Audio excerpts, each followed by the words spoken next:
अब देखिए बेटा, आज हम पढ़ते हैं chapter number 4 linear equations in two variables. मतलब linear equations in two variables, ये हमारे चैप्टर का नाम है, चैप्टर नंबर 4 क्लास 9th। तो हर बार की तरह इस बार भी बेटा हम लोग सबसे पहले अपने बेसिक पॉइंट्स को क्लियर करेंगे, जिससे कि बेसिक पॉइंट्स अगर एक बार अच्छे से क्लियर हो जाता है तो फिर आगे के जितने भी क्वेश्चंस हैं आपके टेक्स्ट बुक के, आपके आर.डी. शर्मा के, आपके आर.एस. अग्रवाल के, तो वो सारे क्वेश्चंस बेटा इजी कॉन्सेप्ट से आपके अकॉर्डिंग सॉल्व हो जाएंगे। ठीक है, तो सबसे बेटा पहला यहाँ पर टॉपिक हमारे पास क्या है कि लीनियर इक्वेशन। सबसे पहले हम यहाँ पर पढ़ते हैं कि व्हाट इज़, ध्यान दीजिए पहले बेसिक में यहाँ लिख दे रहा हूँ मैं, basic what is linear equation, ये होता क्या है। देखिए लीनियर इक्वेशन क्या होता है। सबसे पहली बात कि अगर इक्वेशन वर्ड है तो यहाँ पर इज इक्वल टू होना चाहिए, ठीक है ना, इज इक्वल टू होना चाहिए। और दूसरा लीनियर मतलब वेरिएबल की पावर 1 हो, कितनी हो, 1 हो, ठीक है ना। अगर ऐसा है तो ये बेटा पूरा हमारा लीनियर इक्वेशन लीनियर इक्वेशन यहाँ पर माना जाएगा। अब आपको हम दिखाते हैं इसके एग्जांपल से। आवाज़ हर जा रहा है क्या? ठीक है, तो देखिए इसको बेटा हम यहाँ पर क्या बोलेंगे कि ये लीनियर इक्वेशन है, मतलब जहाँ पर इज इक्वल टू हो और वेरिएबल की पावर 1 हो। कोई भी अगर वेरिएबल है पावर 1 हो, और एक बात इसमें ऐड करने जा रहे हैं, ओनली 1 वेरिएबल होना चाहिए, केवल एक ही यहाँ पर वेरिएबल होना चाहिए, ठीक है। अब आप एग्जांपल देखिए, 2 वेरिएबल ना हो, दो आपके वेरिएबल जैसे कि x और y, ये आपके 2 हो गए वेरिएबल, x और t या y और t, मतलब सिर्फ एक ही वेरिएबल या तो x या तो y, इस अकॉर्डिंग यहाँ पर वेरिएबल्स होने चाहिए। एग्जांपल दिखा रहे हैं आपको, मान लिया पहला बार एग्जांपल है 2x + 5 = 9, और दूसरा आपको एग्जांपल दिखा रहे हैं हम 2x + 3y = 10। सी दिखा रहे हैं आपको हम 9 + 3x = 5, और डी दिखा रहे हैं आपको 2x + 9x = 6। अब बेटा बहुत ध्यान से आपको एग्जाम्पल्स को देखना है। यहाँ पर लिखा हुआ है 2x + 5 = 9, इज इक्वल टू है, मतलब ये इक्वेशन है, ये हमारा इक्वेशन तो होगा। यहाँ भी इज इक्वल टू है, ये भी हमारे पास इक्वेशन होगा। यहाँ भी इज इक्वल टू है, ये भी हमारा इक्वेशन है। एंड यहाँ भी इज इक्वल टू है, तो बेटा ये भी हमारा इक्वेशन है, ठीक है ना। लेकिन क्या ये कौन से इक्वेशंस है, क्या लीनियर इक्वेशन इन 2 वेरिएबल है कि लीनियर इक्वेशन इन 1 वेरिएबल है? तो यहाँ पर देखिए यही में समझना है। तो देखिए अगर यहाँ पर लिखा है 2x + 5 = 9, तो यहाँ पर कितने वेरिएबल है? यहाँ पर एक ही वेरिएबल है, वो है x। यहाँ पर 2 वेरिएबल नहीं आ रहे, यानी यहाँ पर एक ही वेरिएबल है, ठीक है। अगर एक ही वेरिएबल है तो बेटा इसको हम यहाँ पर क्या बोलेंगे, लीनियर इक्वेशन तो है। यहाँ पर ये हमारा लीनियर इक्वेशन तो है, पावर 1 है, ठीक है ना, वेरिएबल की पावर 1, तो वेरिएबल एक है और पावर 1 है, तो पावर 1 है इसलिए लीनियर इक्वेशन है। और वेरिएबल एक है तो बोलेंगे इन 1 वेरिएबल, जैसे कि मैंने आपको यहाँ बताया ओनली 1 वेरिएबल होना चाहिए। तो इसका बेटा हम यहाँ पर क्या बोलेंगे, इसको बेटा यहाँ पर बोलेंगे हम लोग लीनियर इक्वेशन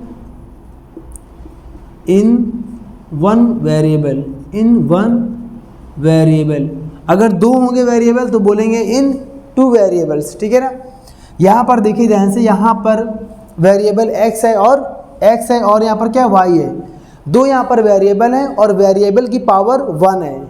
तो अगर वेरिएबल की पावर 1 है तो इसका मतलब कि ये लीनियर इक्वेशन है, यानी कि it is also a linear equation. But 2 variable हैं तो लिख देंगे यहाँ पर क्या, इन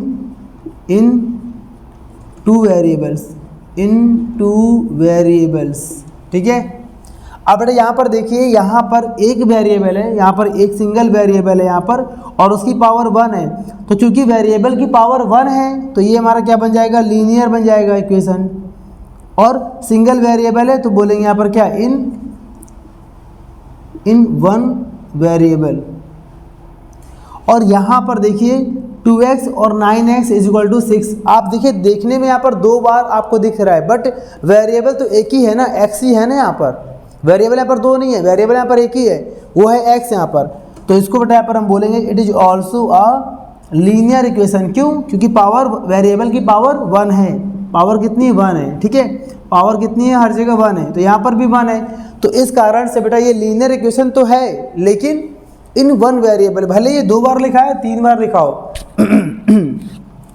है तो यहाँ पर एक ही वेरिएबल ना, तो यहाँ पर बोलेंगे इन वन वेरिएबल।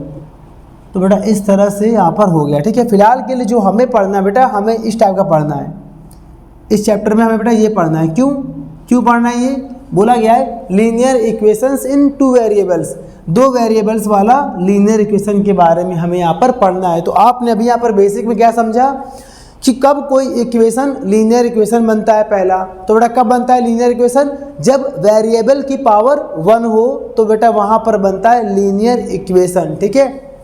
और अगर 2 वेरिएबल होंगे तो बोलेंगे लीनियर इक्वेशन इन 2 वेरिएबल। अगर एक वेरिएबल है, जैसे कि यहाँ पर एक वेरिएबल है, तो बोलेंगे लीनियर इक्वेशन इन 1 वेरिएबल। तो बेटा इसको अच्छे से पहले कॉपी करते हैं और इसके बाद हम देखते हैं अपने एक्सरसाइज के क्वेश्चंस को।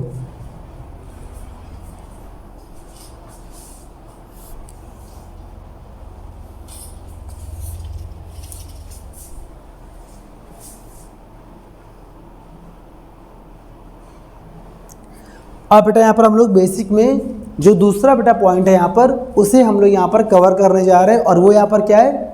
Number of solutions of linear equation in 2 variables. मतलब कि लीनियर इक्वेशन इन 2 वेरिएबल्स में कितने सॉल्यूशंस हो सकते हैं। अब यहाँ पर देखिए सॉल्यूशंस का मतलब क्या है बेटा? सॉल्यूशन का मतलब यहाँ पर है कि अगर 2 वेरिएबल आएंगे तो x और y ऐसे करके 2 वेरिएबल आएंगे, तो सॉल्यूशंस का मतलब है उनके आंसर्स, x का और y के जो आंसर्स है बेटा, उसको हम लोग बोलते हैं नंबर ऑफ सॉल्यूशंस। तो कितने सॉल्यूशंस हो सकते हैं एक लीनियर इक्वेशन इन 2 वेरिएबल के? तो बेटा इसको हम लोग तो लर्न कर सकते हैं, वैसे तो इनफाइनाइट होते हैं, बट आज आपको यहाँ पर हम सॉल्व करके दिखाते हैं कि कैसे नंबर ऑफ सॉल्यूशंस इनफाइनाइट होते हैं। किसके लिए? किसके लिए? लीनियर इक्वेशन इन 2 वेरिएबल्स के लिए, ठीक है ना। तो इसका जो आंसर है फिलहाल के लिए बेटा, वो यहाँ पर क्या है? There are many infinitely solutions of linear equations in 2 variables. ठीक है, ये तो आपने पढ़ लिया। लेकिन मैनी इन्फिनिटली सॉल्यूशंस मतलब बहुत सारे सॉल्यूशंस कैसे होते हैं, ये आपको यहाँ पर हम सॉल्व करके दिखा रहे हैं। लेट कर लिया हमने यहाँ पर, मान लिया लेट हमारे पास एक यहाँ पर इक्वेशन है 2x + 3y = 9। यहाँ पर हमें दे रखा है 2x + 3y = 9 दे रखा है। ठीक है, मान लिया आपने यहाँ पर, या मैंने मान लिया 2x और + 3y = 5, सिंपल ले लिया। और आपसे अगर कहा जाए, अगर आपको यहाँ पर कहा जाए कि बताइए कि इसके कितने सॉल्यूशंस होंगे, मतलब 1 सॉल्यूशंस, 2 सॉल्यूशंस, मैनी सॉल्यूशंस, कितने इसके सॉल्यूशंस होंगे, तो बेटा वो यहाँ पर हम लोग कवर करते हैं। तो बेटा यहाँ पे हम लोग चेक करते हैं कि इसके कितने यहाँ पर सॉल्यूशंस आते हैं। ठीक है, तो सबसे पहले हम लोग यहाँ पर मान लिया, हमने यहाँ पर दिखा रहे हैं सॉल्व कैसे करते हैं। मान लिया हमें कहा जाए कि इसके नंबर ऑफ सॉल्यूशंस बताने हैं, नंबर ऑफ सॉल्यूशंस बताने हैं। ठीक है बेटा, हमें तो कैसे करेंगे सुनिए। मतलब x और y की वैल्यू कितनी आ सकती है, कितनी यहाँ पर सॉल्व करके x और y की वैल्यूज आ सकती हैं।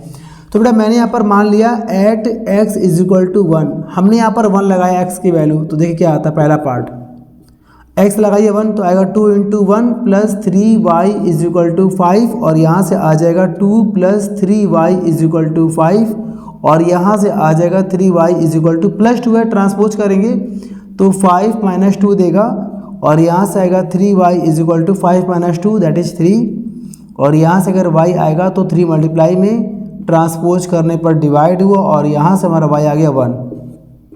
क्लियर है ना। तो यहाँ का जो आंसर आ गया, तो यहाँ पे आंसर क्या आया, x की वैल्यू 1 है। देखिए बॉक्स में कर रहा हूँ, x की वैल्यू 1 है तो y की वैल्यू 1 है। ये सॉल्यूशन आ गया। अच्छा मैंने क्या किया, मैंने यहाँ पर ये रख दिया कि at x is equal to, मैंने 2 लगा दिया। क्या लगाया, 2 लगाया हमने यहाँ पर 2 लगाया। ठीक है, इसमें लगाइए 2, तो यहाँ पर आ जाएगा 2 इंटू 2 प्लस 3y है बेटा, यहाँ पर 3y इज इक्वल टू 5, यहाँ पर आ गया 4 plus 3y is equal to 5, तो आ गया 3y is equal two plus 4 transpose करेंगे तो आ जाएगा 5 माइनस 4 कॉल, वेट एक सेकेंड। तो बेटा यहाँ पर आ गया 3y is equal to 5 minus 4, तो यहाँ पर आ गया 3y इज इक्वल टू 1, और यहाँ से आ जाएगा y is equal to 1/3। 3 multiply में था, डिवाइड में आ गया, तो ये हमारा आ गया x और y। तो अगर इसको हम सॉल्यूशंस लिखें यहाँ पर, तो ऐसे करेंगे कि x की वैल्यू 2 लिया तो y कितना आया, 1/3 आ गया। ये आ गया ना। अब यहाँ पर क्या हो रहा है, देखिए ध्यान से, मैंने पहले 1 लगाया तो अलग आंसर, 2 लगाया तो अलग आंसर, यानी कि इसका मतलब कि अगर मैं यहाँ पर 3 लगाऊंगा तो अलग आंसर, 4 लगाऊंगा x की वैल्यू तो अलग आंसर। मतलब कहने का कि जितना अलग अलग मैं यहाँ पर अपने मन से x की वैल्यू पुट कर रहा हूँ, उतना ही अलग अलग y की वैल्यू आती जा रही है। चलिए एक और आपको दिखाता हूँ।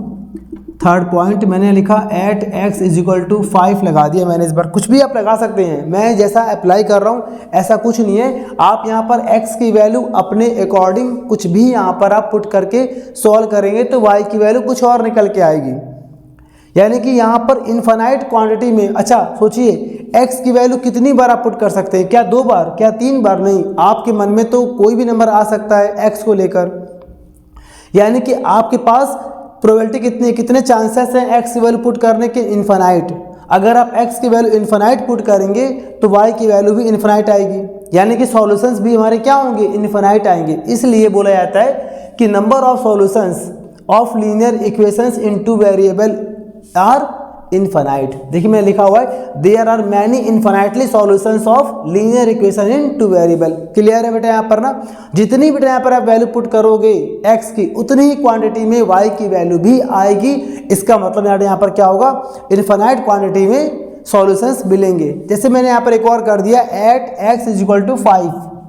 अगर हम इसमें 5 पुट करते हैं, यहाँ पर ध्यान दीजिएगा, तो यार यहाँ पर क्या लिखा है 2 इंटू, और यहाँ पर x का मतलब 5 plus 3y is equal to 5, 10 plus 3y is equal to 5, तो ट्रांसपोज करेंगे तो आ जाएगा 3y is equal to 5 minus 10 इस बार, तो 3y इज इक्वल टू, तो 5 माइनस 10 करेंगे तो आएगा -5, और यहाँ से हमारा आ जाएगा y इज इक्वल टू -5/3।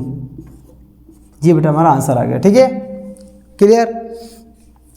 तो बेटा इसको अच्छे से पहले बेसिक समझाने के लिए और समझाने के लिए बेटा दोनों के लिए इससे पहले आप कॉपी कर लीजिए। इसके बाद हम बेटा स्टार्ट करते हैं एक्सरसाइज 4.1। ठीक है, कॉपी करिए इसे अच्छे से। अब बेटा यहाँ पर हम देखते हैं एक्सरसाइज 4.1 का पहला क्वेश्चन। 4.1 चैप्टर का पहला क्वेश्चन देखते हैं। ठीक है, यहाँ पर क्या बोला गया है, the cost of a notebook, मतलब कि नोटबुक मतलब copy, the cost of a notebook, यानी कि नोटबुक का जो कॉस्ट है इज ट्वाइस। बेटा ट्वाइस का मतलब क्या होता है, ट्वाइस का बेटा मतलब क्या होता है 2 टाइम्स। क्या होता है 2 टाइम्स, यानी कि जो the cost of a notebook, notebook का जो कॉस्ट है वो डबल है, 2 टाइम्स है। किसका, the cost of a pen, यानी कि पेन के कॉस्ट का 2 टाइम्स है नोटबुक का कॉस्ट। क्लियर है यहाँ पर ना। वैसे भी नोटबुक बेटा महंगी मिलती है और पेन सस्ता मिलता है, तो आपसे यहाँ पर बोला गया है कि जो नोटबुक का जो कॉस्ट है वो पेन के कॉस्ट का डबल है। यानी कि अगर पेन 5 रुपये का है तो जो नोटबुक है बेटा वो 10 का होगा। अगर पेन 10 रुपये का है तो नोटबुक 20 रुपये की होगी, जस्ट डबल है। ठीक है, तो आपको बेटा यहाँ पर लैंग्वेज को कवर करना है, लैंग्वेज को समझना है, क्वेश्चन नहीं सॉल्व करना है। पहले आपको लैंग्वेज पे फोकस करना है। The cost of a notebook is twice the cost of a pen. ठीक है, तो बोला गया है write a linear equation in two variables to represent this statement. तो इस सेंटेंस को, इस स्टेटमेंट को आपको रिप्रेजेंट करना है वेरिएबल्स के फॉर्म में, लीनियर इक्वेशन के फॉर्म में। कैसे करेंगे ध्यान दीजिएगा। आपको यहाँ पर देखिए इन टू वेरिएबल बोला गया ना कि linear equation in two variable में आपको इसको रिप्रेजेंट करना है। तो देखिए दो वेरिएबल का मतलब क्वेश्चन में भी आपके पास दो केसेस होंगे। कैसे कैसे? एक आपके पास दे रखा नोटबुक और दूसरा आपको दे रखा है यहाँ पर पेन। तो एक काम करते हैं हम लोग, ये एज्यूम कर लेते हैं, यहाँ पर ये लेट कर लेते हैं कि नोटबुक का कॉस्ट x है और पेन का कॉस्ट y है। ठीक है, तो ऐसे कर लेंगे यहाँ पर let the cost of a notebook be x and, चलिए ऐसे लिख दे रहे हैं, and the cost of a pen is be y. तो मैंने यहाँ पर क्या मान लिया कि नोटबुक बेटा कितने का है, x का है, और जो पेन है बेटा वो कितने का है, y का है। Now according to the given question, ये बेटा यहाँ पर हमें एक लैंग्वेज यहाँ पर लिखना पड़ेगा। ठीक है ना, according to the given question. तो क्वेश्चन के अकॉर्डिंग, क्वेश्चन हमसे कह रहा है कि नोटबुक का जो कॉस्ट है वो डबल है किसका, पेन के कॉस्ट का। तो ऐसे बोल देंगे देयरफॉर क्या, the cost of a notebook is equal to, यानी इज मतलब is equal to, the cost of a notebook is equal to twice, two times. तो बोल देंगे क्या, टू टाइम्स मतलब टू से मल्टीप्लाई, टू इंटू किसका, the cost of a pen, the cost of a pen.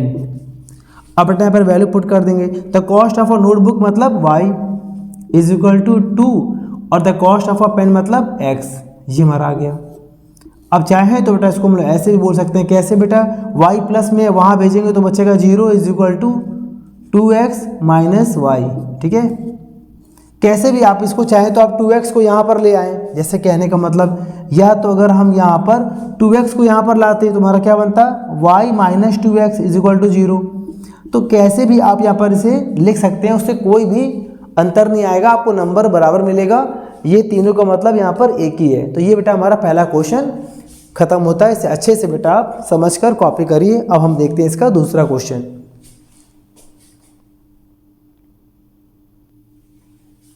अब बेटा हम देखते हैं इसका 4.1 का दूसरा क्वेश्चन। दूसरे क्वेश्चन में कहा जा रहा है express the following linear equations, following मतलब जो भी आपको यहाँ पर नीचे दे के आ रहा है, इन द फॉर्म, इस फॉर्म में आपको सबको आपको एक्सप्रेस करना है। बेटा एक्सप्रेस का मतलब कन्वर्ट करना है, आपको जो भी यहाँ पर दिया जाएगा उसको ax plus b y plus c is equal to 0 की फॉर्म में आपको कन्वर्ट करना है। And indicate the values of a b c, और साथ में आपको ए बी और सी की वैल्यू भी लिखनी है। मतलब जो भी आप इस बार का मतलब समझिए क्वेश्चन का। क्वेश्चन बोला गया कि express the following linear equations in the form of this. आपको इस बार linear equation in two variable दिया जाएगा और आपसे कहा जाएगा कि उनको आप ax plus b y plus c equal to 0, यानी कि इस तरफ 0 हो, बाकी सब कुछ x y सब कुछ एक तरफ हो, इस तरह से आपको उसे एक्सप्रेस करना है, लिखना है आपको। और लिखने के बाद फिर आपको बताना है कि ए बी सी की वैल्यू क्या है। ठीक है, ये हमारा क्वेश्चन है।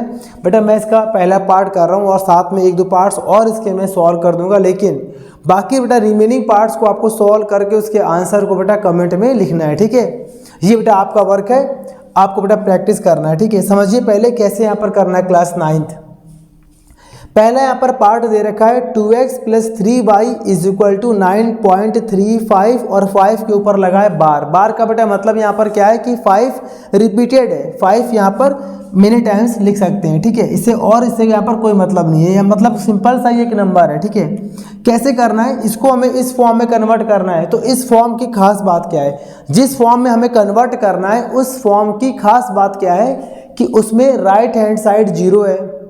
राइट हैंड साइड 0 का बेटा मतलब यहाँ पर क्या है कि बाकी सारे नंबर लेफ्ट हैंड में है, बाकी सारे नंबर लेफ्ट साइड में है। पहले x है, फिर y है और फिर कांस्टेंट, C फॉर कांस्टेंट है, मतलब जिसमें ना x है और ना y है पहला।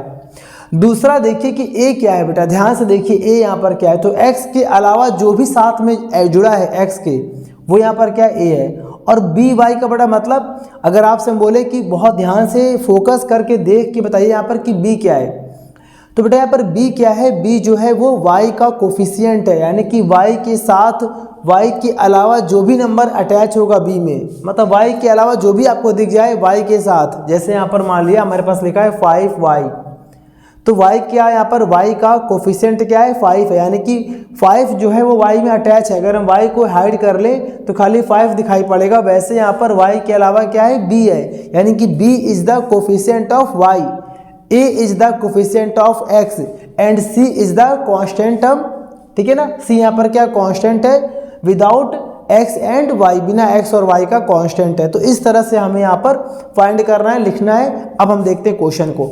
बेटा एक बात बताओ, एक बेटा बताइए यहाँ पर, ये पूरा नंबर प्लस में है, इसे हम ट्रांसपोज करेंगे तो यहाँ पे आ जाएगा 2x प्लस 3y और प्लस है तो यहाँ पर आएगा माइनस में 9.35 बार इज इक्वल टू 0। इस फॉर्म में आ गया हमारा, देखिए ध्यान से, आ गया इस फॉर्म में ax प्लस by फिर c प्लस एंड 0। अब यहाँ पर एक और बात आपके मन में, सर यहाँ पर तो प्लस है, तो कोई बात नहीं बेटा, इसको हम प्लस कर देंगे। कैसे, देखिए 2x plus 3y plus in bracket minus 9.35 बार इज इक्वल टू 0। बेटा हमने ऐसे कर दिया, प्लस माइनस क्या होगा, माइनस, मतलब कहने का कहीं पर भी कोई नंबर माइनस में आ रहा है आप उसको प्लस करके ब्रैकेट बना दो। ऐसे यहाँ पर माइनस में आ रहा था, बट हमें यहाँ पर प्लस सी के फॉर्म में लिखना है, तो इसमें हमने प्लस अपने मन से लगा दिया प्लस, और माइनस को मैंने अंदर कर दिया, बात एक ही है, ठीक है। प्लस माइनस माइनस हो जाएगा। अब हम यहाँ पर कर देंगे कंपेयर। पहला तुम्हारा ये आंसर आ चुका है, ये पूरा बेटा हमारा आंसर आ चुका है, ठीक है, ये पूरा हमारा आंसर आ गया है, नीचे वाला बेटा हमारा आंसर आ गया, ठीक है। ये क्लियर ना, क्लियर ना। अच्छा, उसके बाद से हम बताना है कि ए बी सी क्या है, तो 9। आप देखिए यहाँ पर बहुत सिंपल है, ए यहाँ पर क्या बेटा, ए क्या है, एक्स का कोफिशिएंट, यानी एक्स के अलावा जो भी दिखे एक्स के साथ, तो एक्स के यहाँ पर साथ में क्या है, 2 है। बी बेटा यहाँ पर क्या है, तो बेटा बी क्या है, y के साथ, y के अलावा जो भी नंबर दिखे बेटा वो b होता है, यानी कि b is the coefficient of y, और यहाँ पर y के साथ क्या है, 3 है। c क्या है, दोनों के अलावा जो भी यहाँ पर x और y के अलावा जो भी यहाँ पर है, तो c यहाँ पर क्या है, ब्रैकेट में माइनस 9.35 बार। बेटा ये पूरा हमारा आंसर आ चुका है, ठीक है। ऐसे बेटा आपको यहाँ पर रिमेनिंग पार्ट्स को सॉल्व करना है, ठीक है। तो यहाँ पर बेटा इस पार्ट को आप कवर कर लीजिए, एक और इसके पार्ट्स को मैं सॉल्व करता हूँ। अब बेटा यहाँ पर देखिए इसका दूसरा क्वेश्चन, दूसरा पार्ट, ठीक है ना, क्वेश्चन नंबर 2 का दूसरा पार्ट। इसको भी हमें बेटा किस फॉर्म में लाना है, इसे लाना है ax plus by plus c equal to 0 के फॉर्म में कन्वर्ट करना है। बेटा ध्यान दीजिए, या तो देखिए 2 रास्ते हैं आपके पास, या तो आप इसका एलसीएम ले लीजिए, या तो आप इसको बिना एलसीएम के भी सॉल्व कर सकते हैं। कैसे, ध्यान दीजिए बेटा, मैं यहाँ पर सॉल्व कर रहा हूँ। यहाँ लिखा x प्लस, यहाँ पर इसको ऐसे बोल सकते हैं ना हम लोग, minus y/5 minus 10 is equal to 0। आपसे कहा था ना कि अगर कोई नंबर माइनस में है तो आप प्लस लगा के माइनस को अंदर लिख दीजिए, ठीक है। तो मैंने यहाँ पर प्लस लगा के माइनस को अंदर कर दिया। अगले स्टेप में x प्लस, अब बेटा काम करते हैं, यहाँ पर बेटा हम लोग इसको ऐसे बोल देंगे ब्रैकेट में, क्या हम इसको ऐसे बोल सकते हैं, -1/5 इंटू वाई, इंटू करेंगे बेटा वही आ जाएगा, ठीक है। और यहाँ पर क्या आएगा हमारे पास, -10 इज इक्वल टू 0। ये बेटा हमारा आंसर आ चुका है, देखिए ध्यान से, ये हमारा हो गया ax, यहाँ 1 लगा सकते हैं, जहाँ कोई नंबर नहीं वहाँ पे बेटा 1 होता है, तो ax plus by plus c equal to 0, ठीक है। अब बेटा यहाँ पर जरा हम आ गया, अब यहाँ पर कंपेयर कर देंगे, तो नाउ यहाँ पर a क्या है बेटा, a क्या होता है, x का कोफिशिएंट कितना, 1 है। बेटा b क्या होता है, y का कोफिशिएंट यहाँ पर कितना है, -1/5। और बेटा यहाँ पर c क्या है, बेटा c यहाँ पर क्या है, -10। ये बेटा हमारा पूरा आंसर आ गया, ठीक है। ये बेटा हमारा आंसर आ गया। अब बेटा इस क्वेश्चन को आप यहाँ पर दूसरे मेथड से भी यहाँ पर कर सकते हो। इसका एक और देखिए यहाँ पर सेकेंड मेथड भी इसका है, ध्यान दीजिए बेटा। इसके नीचे 1 लगा लीजिए, इसके नीचे 1 लगा लीजिए, ठीक है। दूसरा बता तरीका आपको, एक और मेथड है यहाँ पर, ठीक है। तो अगर हम इसका एलसीएम लेंगे, तीनों का एलसीएम कितना आएगा, 5 आएगा। नीचे जो नंबर होता है बेटा उसको बोलते हैं हम यहाँ पर डिनोमिनेटर, तो नीचे के नंबर से डिवाइड करेंगे, इसका एलसीएम लेंगे तो आएगा 5, ऊपर इंटू करेंगे। आप सबको बेटा क्लास 9th में आता होगा इतना एलसीएम, तो आ गया 5x। यहाँ पर 5 से डिवाइड करेंगे 5 को तो बचेगा 1 का करेंगे इंटू तो आएगा y एंड प्लस, और यहाँ पर 1 से डिवाइड करेंगे 5 को तो बचेगा 5 और 5 का इंटू करेंगे तो आ जाएगा 50 माइनस का इज इक्वल टू 0। और बेटा यहाँ पर ध्यान दीजिए 5 डिवाइड में ट्रांसपोज करेंगे तो आ जाएगा इंटू में, तो यहाँ बचेगा 5x minus y minus 50 is equal to 0। 5 divide में वहाँ पर जाएगा तो 0 बन जाएगा, ठीक है ना। और इसको बेटा हम ऐसे बोल सकते हैं ना, कैसे, 5x प्लस माइनस वाई, ठीक है, and plus minus 50 equal to 0। ऐसे बेटा करने से फायदा क्या हुआ, हमारा इस फॉर्म में आ गया ax plus b y plus c equal to 0। ये भी हमारा तरीका सही है और ये भी तरीका हमारा सही है। जैसे आपको बेटा अच्छे से आ जाए वैसे आपको सॉल्व करना है। अब बेटा यहाँ पर हम ए बी सी की वैल्यू पुट करेंगे, तो ए यहाँ पर क्या है, x का कोफिशिएंट, तो यहाँ पर कितना आएगा बेटा, a की वैल्यू 5। बेटा b यहाँ पर क्या है, y का कोफिशिएंट, तो y का यहाँ पर कोफिशिएंट क्या है, मतलब y में किस नंबर से इंटू है, तो एक तो यहाँ पर माइनस दिख रहा है और कोई नंबर नहीं तो 1 मान सकते हैं, तो यहाँ पर कितना आ गया -1। और बेटा यहाँ पर c कितना हमारा आ जाएगा -50। ये बेटा हमारा आंसर आ गया, ठीक है ना। अब बेटा आपके मन में सर यहाँ पर देखिए अंतर आ रहा है, बेटा दोनों ही आंसर इस क्वेश्चन के राइट आंसर है। आपको जिस भी बेटा मेथड से करना हो आप उस बेटा मेथड से क्वेश्चन को सॉल्व कर सकते हैं, ठीक है। इसे बेटा अच्छे से पहले जल्दी से कॉपी कर लीजिए बेटा, इसके बाद देखते हैं हम इसका एक और पार्ट।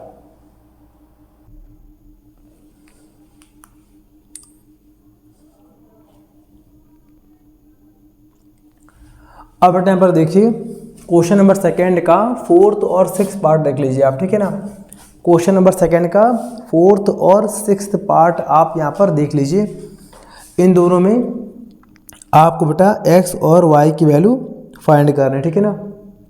4th कह रहा हूँ, सॉरी 6th और 7th पार्ट, ठीक है। इसमें आपको कन्वर्ट करना है, किस फॉर्म में कन्वर्ट करना है बेटा इसको, ax plus b y plus c equal to 0 के फॉर्म में आपको यहाँ पर कन्वर्ट करना है। और कन्वर्ट करने के बाद आपको a, b और c की वैल्यू को फाइंड करना है, ठीक है। तो देखिए बेटा यहाँ पर कैसे करेंगे, इसमें ध्यान दीजिएगा। इसमें ऑलरेडी देखिए ध्यान से बेटा, ये अच्छा पार्ट क्यों है, यहाँ पर ऑलरेडी क्या है, 0 है। हमारा काम क्या है कि सबसे पहले हमें जो भी दिया होगा उसे हम लेफ्ट हैंड साइड में लाएंगे, और तरीका यहाँ पर क्या होगा, पहले x फिर y फिर कांस्टेंट। तो यहाँ पर हमें सब कुछ दे रखा है, तो कैसे करेंगे बेटा, यहाँ पर हम लोग इसमें कुछ नहीं करना, 3x करना है प्लस 2 करना है इक्वल टू 0 करना है, कुछ नहीं किया मैंने, ऑलरेडी है सब कुछ। अब यहाँ पर अगर हमारा कन्वर्ट हो गया इस फॉर्म में, तो a b c की वैल्यू क्या होगी। देखिए इस फॉर्म में लाने का मतलब साफ है कि आपके पास राइट हैंड साइड में 0 होना चाहिए, तो यहाँ पर 0 है, यहाँ पर भी 0 है। तो यहाँ पर a क्या है बेटा, a क्या होता है बताइए, a क्या होता है, x का कोफिशिएंट। तो यहाँ पर x के साथ कौन सा नंबर है, 3 है, तो यहाँ पर a आ गया 3। b बेटा यहाँ पर क्या होता है, b होता है बेटा y का कोफिशिएंट, y के साथ जो नंबर होता है। यहाँ पर y है ही नहीं बेटा, इसमें y नहीं, अगर नहीं है तो मतलब कि 0, जो चीज़ नहीं है यहाँ पर वो 0। तो बेटा यहाँ पर b कितना आ गया, 0 आ गया, y है नहीं। और c यहाँ पर कितना आएगा बेटा, c यहाँ पर क्या होता है, कांस्टेंट टर्म्स, यहाँ पर क्या कांस्टेंट है, 2। याद रखिएगा जल्दीबाजी में ये नहीं कि a 3 है b 2 है, नहीं, b यहाँ पर क्या है, 0 है। क्यों, y नहीं है तो b नहीं है, y होगा तो ही यहाँ पर b होगा, ठीक है। तो यहाँ पर c कितना आ गया, 2 आ गया बेटा, ये पूरा हमारा आंसर आ गया, ठीक है। सिमिलरली यहाँ पर भी हमें इसी फॉर्म में कन्वर्ट करना है, बट यहाँ पर कन्वर्ट करने की कोई ज़रूरत नहीं है, ऑलरेडी हमें दिख रहा है, ये बेटा ऑलरेडी हमें दिख रहा है, ठीक है ना।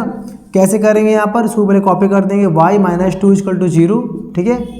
और इसमें a कितना दे रखा है, 0।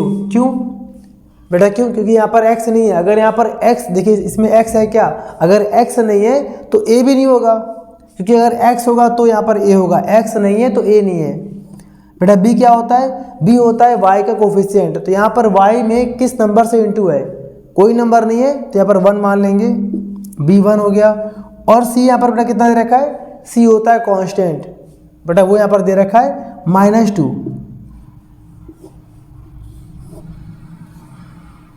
बेटा यहाँ पर c यहाँ पर क्या है -2 कांस्टेंट, क्योंकि अब देखिए, क्योंकि बेटा मैं इसको ऐसे बोल सकता हूँ, कैसे, क्या यहाँ पर x है, नहीं है ना, तो 0x plus 1y and plus -2 is equal to 0। देखिए मैं इसको ऐसे बेटा बोल सकता हूँ ना, इसमें x नहीं तो 0 लगा दिया, y के साथ कोई नंबर नहीं 1 लगा दिया, और प्लस करके माइनस को लिख दिया मैंने। तो a कितना है, अगर हम कंपेयर कर दें यहाँ पर ax plus by plus c equal to 0 से अगर हम बेटा कंपेयर कर दे, तो a कितना है 0, कितना है 1, और c यहाँ पर है -2। तो इस तरह से